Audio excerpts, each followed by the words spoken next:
take it. Got it! Boston wins! Two legends in basketball analysis with over 70 years combined experience. This is the Bob Ryan and Jeff Goodman podcast. NBA, some college, a little bit of everything. You know, what can I say? But it wasn't going to happen here with him. I was okay with it because it wasn't about talent.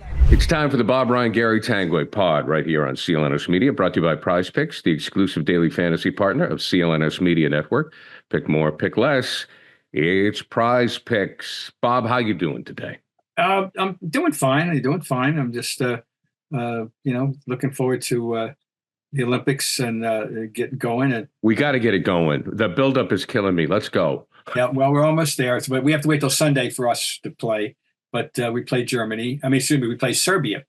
And that means Nikola Jokic. And right.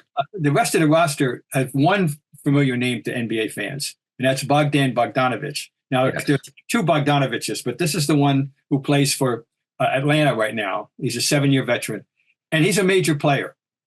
He's a career 15 points a game guy, and he scored 17 a game last year for Atlanta, and he's a 38% career three-point shooter.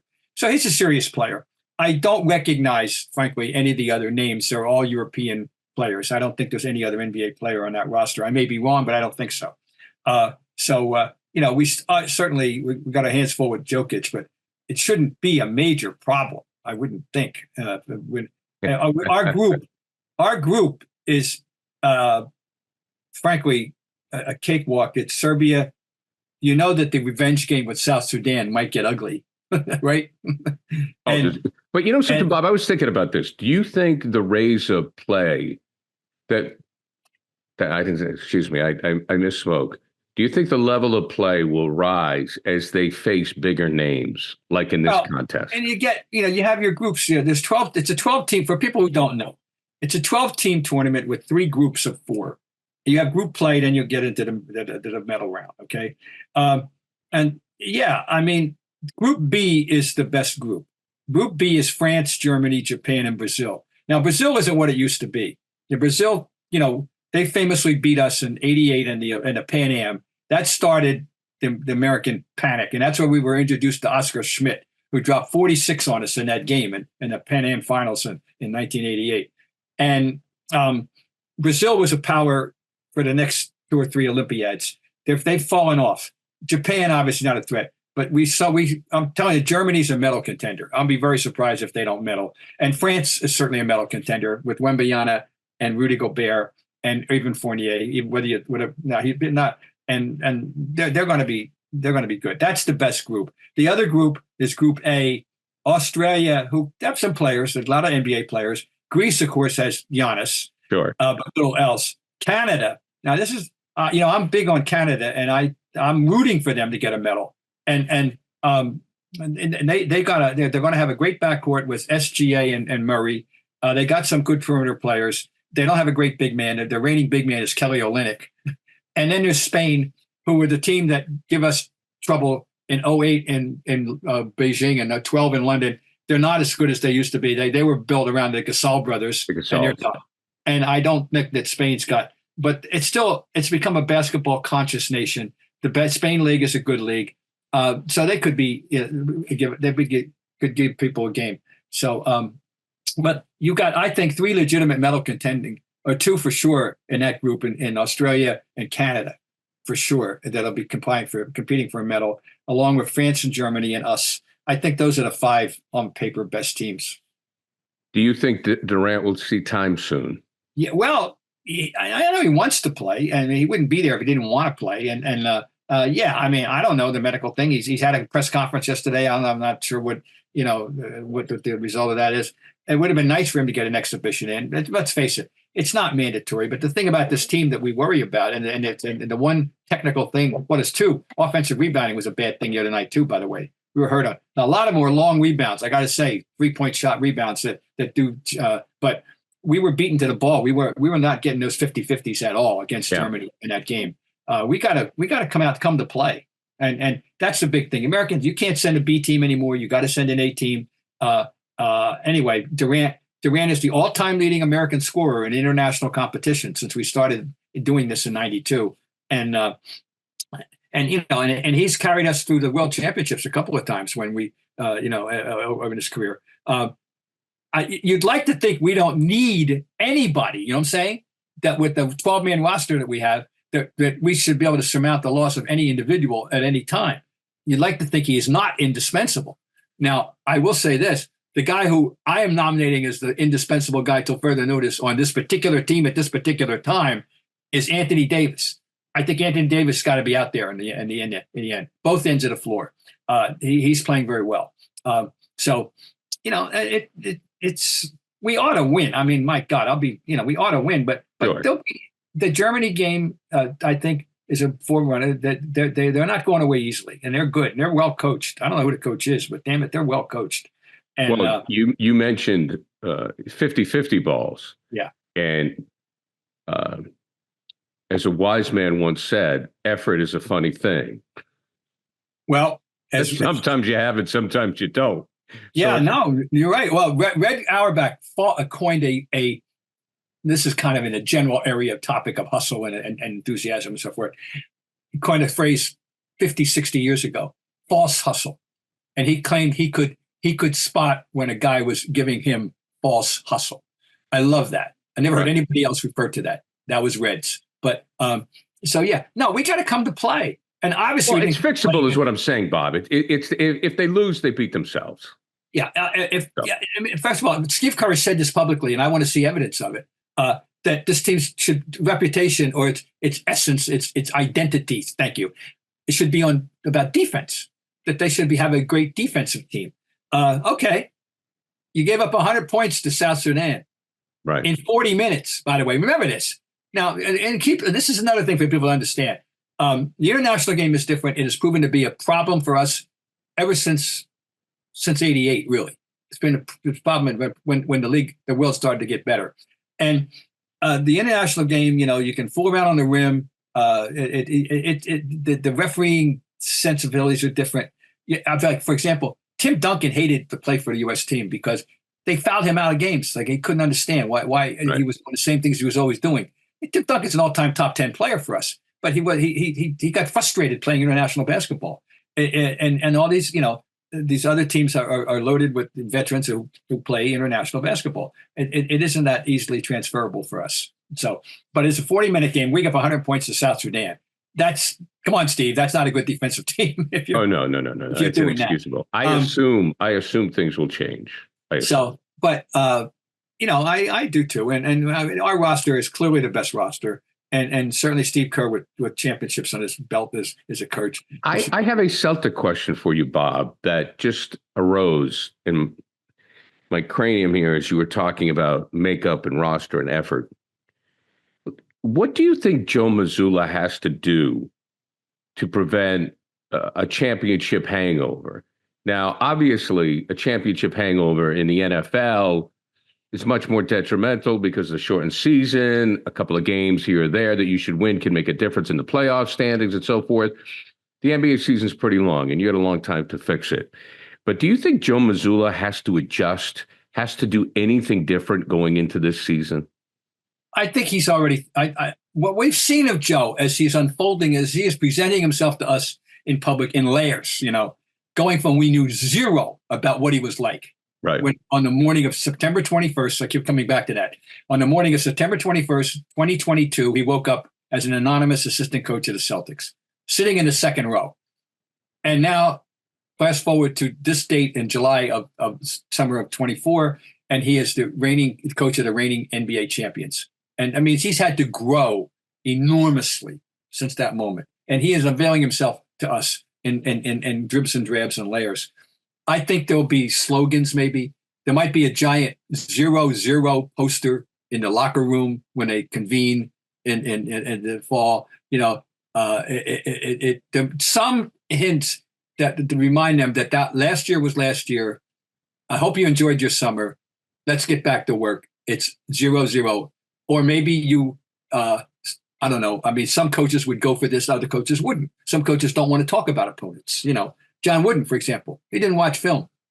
He didn't care what the other team was doing. He only wanted to know what his team was doing. we play our game, and it should win, and it should prevail. If it doesn't, it's my fault. That was John Wooden. Other coaches, scout like crazy, and when I don't know which way he's going to go, but I'll tell you what, 2 primary opponents have gotten better since the season ended on paper. Philadelphia and New York, 2 primary opponents, not to mention peripheral in the West, but Philly is taking a big step up with George, and New York has gotten Mikal Bridges, and to go and re-sign Anunoby. They're going to be good. I mean, I'm looking forward to that rivalry again. We've talked about this. Sure. It's going to be fun. It's going to be a much more interesting, fun year in that sense than it was last year. Okay. I don't know which path Joe's going to take, but I think he'll find a shtick. If that's I don't want to demean it that way, but no, but it's a philosophy, an approach. An approach. Thank you. He's a thinker. We know that. We have learned that. He is a thinker. He ain't no roll the ball out and roll the balls out guy. He's a very meticulously prepared individual. Well, in the NBA you need to be a thinker. You need to be a thinker. That's why Phil Jackson was so good. I mean, sometimes when Phil spoke, I had no idea what he was speaking about. Oh, now Jackson handing out books to guys, right. Read specifically tailored for each individual. No coach ever did that. No, but that's fine. Great. There's nothing better during the summer than experiencing a sunny afternoon at the ballpark, or maybe a nice summer evening, catching a ball game live in person, not streaming, not on your phone, not on the radio, not on the TV.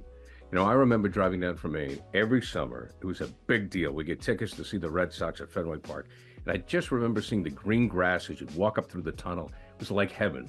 And I want you to have the same feeling.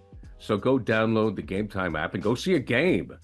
Game Time is an authorized ticket marketplace of Major League Baseball, so it's really easy to use. You can get your tickets faster and easier. Plus, as you get closer to the first pitch, the prices on Game Time actually go down.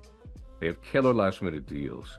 They have the lowest price guarantee, and you can check out the view from your seats. Now, it's really easy. You just go to your phone, you download the Game Time app, you scan it, and you can see there are great seats to the Sox and the Yankees, or if you want that down-home minor league feeling, you can go see the Woo Sox or your favorite minor league club that's close to you. I go to Worcester and Polo Park. It is a great place to take the family to see a game. Very economical, too. Plus, Game Time also has great deals on the New England Revolution and Patriot preseason games. You can get last-minute deals and save up to 60% off on sports, concerts, comedy, and theater. You can save even more when you choose the section and you let Game Time choose the seats.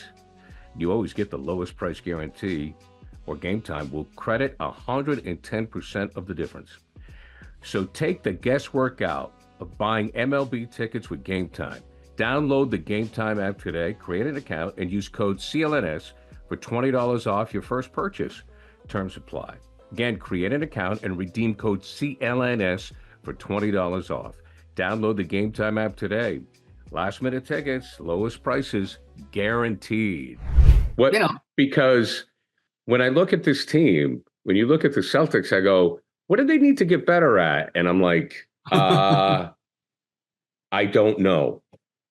No, there were times and that could be a problem. No, I mean, this is really, I won't say unprecedented until I do the research, or someone does the research for me. Yeah, but bringing a championship team back as fully replicated, as intact, losing like 2 years ago, Denver wins, hurrah! Good for them. They deserve their Bruce Brown, bye. Right. And now Contagious Pope, bye. That's the norm. That's the norm in all sports. With free agency looming at times for people and stuff. We're not facing that. They're all back. They just rewarded their 8th man with a $45 million contract, right? Oh, yeah. He's basically the 8th man, right? Of course he is. Between himself and Pritchard, one's the 7th, one's the 8th. Depends on the substitution pattern of the day. But they're coming off the bench anyway, and the whole team is back, right down to Xavier Tillman. Who provided the service in the finals and earned his ring one night. where it was, he can look you in the eye and say, "Hey, I helped them win the damn game and in the finals," and he did. So they got the most intact returning roster I can imagine. Do I know it is the only one? I don't know, but boy, I bet there haven't been too many teams that can look you. We have our entire group back. Right. I mean, generally, that 7th or 8th man usually goes somewhere else and gets more money. Yeah, exactly. And when gets a payday, and Hauser had every right to do that if he could have found it, but he didn't. Right. And he's happy, and I love having him, and it's great. I mean, it's just this is it's almost eerily good. It's almost a little too good. Really, it's almost. I mean, that's the way I think. I'm sorry. I'm essentially a glass half empty guy. You know, as I always say, to me, a pessimist is an optimist with experience, and that's the way I look at life. I'm sorry. It's a great. I want to be pleasantly surprised. To put it this way, I think rather than trusting. Yeah, you mentioned about how he'll have a bag of tricks. I always point to Belichick during the years because Belichick obviously was a genius coach. We all know that. He was a master manipulator. You can challenge his GM record. I don't. Needless to say, for the most part, he pushed the right buttons. Yes. But he always had a player or two in the locker room that could do that for him. Willie McGinnis was one, because Willie's had that corner locker, when you walked in. And I think Jaylen Brown is that guy. And maybe Jaylen has a little bit of a chip on his shoulder because of the Olympic slight, which is a good thing. I think Jaylen's always going to have a chip on his shoulder. And I think Jaylen Brown is the equivalent to Michael Ruzioni. And bear with me because this is just coming into my brain as I'm saying it. Okay. I like it already. Miracle with a Ruzioni. Herb Brooks says, when I'm talking to the team, when I say a Ruzioni, I'm talking to the team. Right? I'm talking to the team. I'm talking to Mike. I'm talking to you. With Jaylen, I think when he carries the chip on his shoulder, he carries the chip that's needed for the team to stay sharp. Because I think Jaylen Brown, one of the reasons he had such a great season is because he does have a chip on his shoulder. And I think he will always have a chip on his shoulder, which I think will benefit him and benefit the team greatly. So as I run this through my head, I really think Jaylen Brown's the key because he has to continue to be that guy. He has to, how he said Tatum's going to play better. We've got to do this. Yeah. And I don't think he's going to let up because I don't think there's any let up in Jaylen Brown right now. I think he's as important as the coach. Oh, if there was any doubt, it was provided by the Olympic situation. When the season ended, we didn't see this coming. No one saw Derek White getting tabbed to be on the Olympic team. Right. No one saw that coming.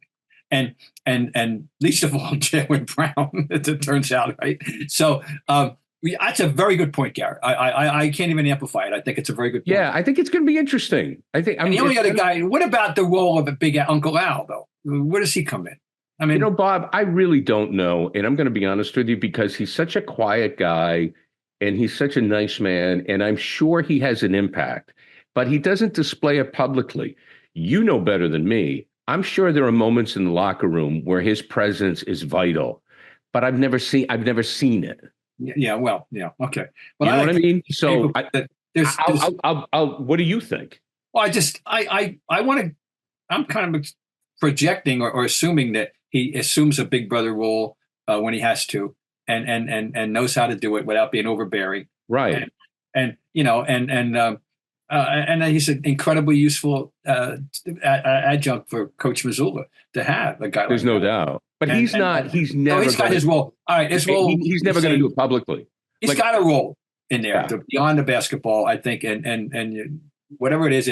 And I think you've articulated the Brown thing very well. And I don't know exactly what Al's is, but to me, there's got to be something that he provides and he's willing to provide that over and above just playing the game. Well, what I see Al doing.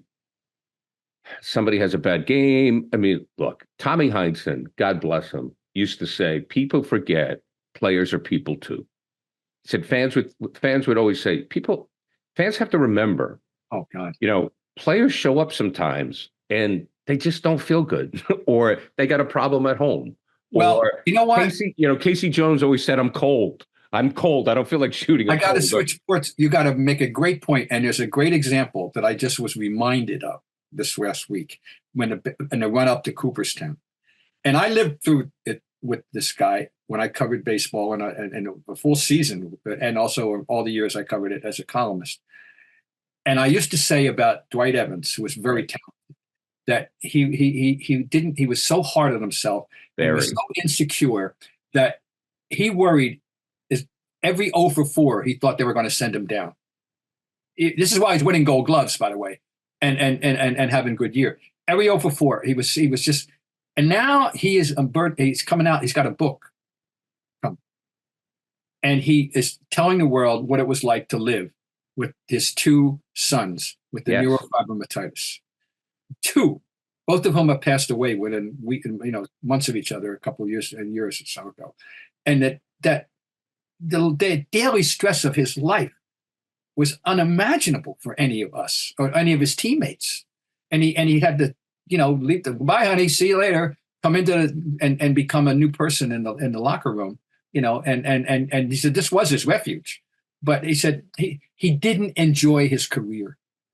And it's a borderline Hall of Fame career, and I would vote for him in a heartbeat. Oh, I loved him right now. And he didn't enjoy it because his life was, his real life took precedence. Yeah, it's a great point, Bob. And we never. That's a human. I'm trying to amplify. We're talking about human beings. There is the ultimate example. The guy was a human being who happened to have to go earn a living playing baseball. Which people think you're supposed to be enjoying yourself, especially when you're good. And he was good, very good, good.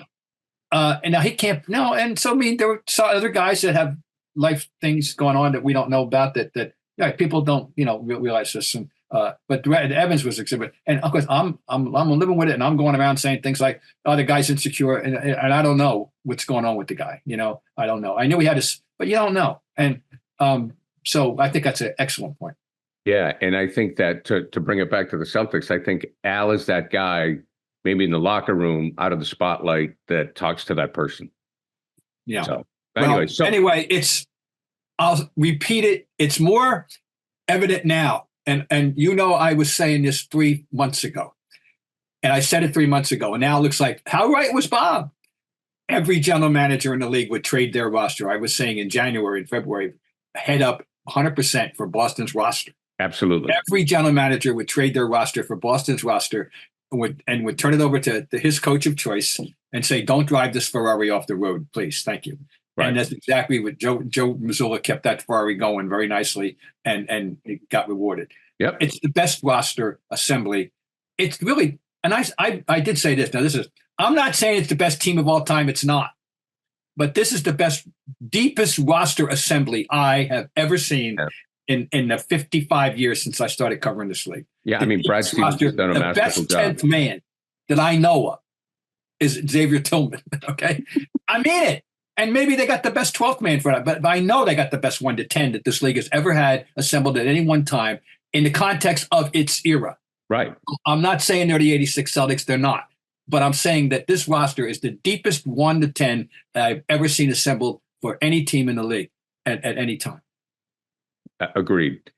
Before we go, do you have a dream team? Well, my favorite dream team story is part of it. It didn't take place in Barcelona. It took place in Portland, Oregon. And for people who, all right, I'm sorry, I don't want to be condescending here. I'm going to assume that you have to qualify for the Olympics. And we had not qualified for the Olympics by the standards of the day in 2002 until we played in what was called the Tournament of the Americas. And it was, of course, obviously North and South America teams. We convened in Portland, Oregon. And one game against Argentina, they had a very good mid-sized player, guard forward named Marco Milanesio. And if Marco Milanesio had been playing in America, I felt in college, he would have been like player of the year in the MAC, or the OVC. He would have been a really great mid-level player. It's a good player. 6'5", versatile, good player. Okay.